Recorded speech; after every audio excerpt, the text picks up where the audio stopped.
More than 7 million Americans are living with Alzheimer's disease, and the Alzheimer's Association says that number is growing and fast. This month is Alzheimer's and Brain Awareness Month. Dr. Beth Mastel-Smith, a UT Tyler School of Nursing professor and Assistant Dean for Professional Development, is joining us now to talk more about brain health. Thanks for being with us. Thanks for having me. So let's start off with this. What are some of the common myths about dementia? One of the first common myths about dementia is that dementia is not part of normal aging. Many people believe that as we get older, it's just normal to get very forgetful. It's true that as we age, our brains change and they don't work as efficiently as they did when we were 20 or 30 years old. However, when a person's unable to do their usual daily activities, this could be a red flag about dementia, and that it's really important to go to a doctor and find out what the underlying cause is. Dementia is a disease. It is not normal aging, and it's actually an umbrella term. There are over 100 different types of dementia. The most common type is Alzheimer's disease, affecting between 60 and 80% of the people diagnosed. Other common types include vascular, frontotemporal, and Lewy body dementia. People with different types of dementia might experience different symptoms. For example, a person with Alzheimer's disease might forget what they had for dinner last night, but they can describe in very great detail about their wedding day 40 or 50 years ago. On the other hand, people with Lewy body dementia might experience visual or auditory hallucinations. They see or hear things that aren't there. So what are the risk factors and what can we do about them? Risk factors can be modifiable or non-modifiable. Non-modifiable are things that we can't change, like age. Age is the single greatest risk factor for the dementias.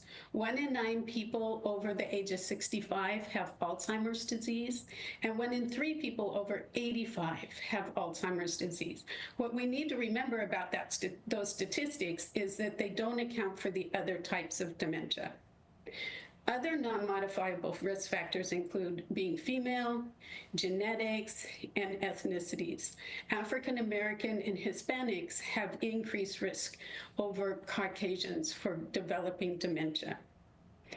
Modifiable risk factors, or those things that we can change, include keeping a healthy weight, not taking excess alcohol, not smoking, avoiding head injuries, having social contact with friends and family, keeping our brain active, controlling diabetes, high blood pressure, treating depression, getting sufficient sleep, and wearing hearing aids and glasses. So what is the #1 concern for people who have dementia?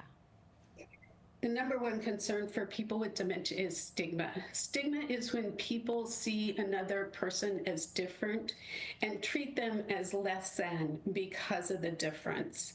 That's why community education and awareness raising is so important. If a community can come together to support people with dementia and their care partners, people with dementia have the opportunity to be as independent as possible, be as engaged in the community, and have quality of life. I feel like stigma might lead some people to not get that early diagnosis, which is so important in living the life that you want to live as you get older. Absolutely. We know from the research that stigma is a barrier for people to go to the doctor and get a diagnosis. So what can we all do to help when it comes to this month and brain awareness and Alzheimer's awareness? I think for us as a community, we need to come together to, first of all, learn about what dementia is and how we can best support the person with dementia as well as care partners. I appreciate you so much for being with us here and educating us on brain health and Alzheimer's Awareness Month. Thanks for having me.